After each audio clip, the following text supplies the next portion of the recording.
كلنا مرينا على محطة أدنوك، لكن هل كنت بتتخيل انه قيمتها اليوم تتجاوز 50 مليار درهم؟ القصة بدأت بالوقود لكنها ما توقفت عنده. اليوم أدنوك للتوزيع لم تعد موجودة بالإمارات فقط، بل توسعت إلى مصر، السعودية، ومؤخرا دخلت بقوة إلى جنوب أفريقيا بعد الاستحواذ الكامل على أعمال شيل، مع خطة للوصول إلى 1600 محطة. لكن الذكاء الحقيقي انه الشركة لم تعد تعتمد على بيع الوقود فقط. اليوم تجد متاجر واحة، محطات لشحن السيارات الكهربائية، وخدمات تجزئة متنوعة، لتتحول كل زيارة للمحطة إلى أكثر من مجرد تعبئة وقود.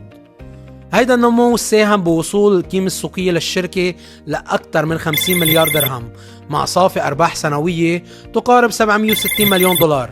أما للمستثمرين فالقصة لا تتعلق بالنمو فقط، بل أيضا بسياسة توزيعات واضحة حتى عام 2030، مع التزام بتوزيعات ما بتقل عن 2.5 مليار درهم، وعائد توزيعات بيقارب 8%، وهو من بين الأعلى والأكثر استقرارا بالأسواق المالية.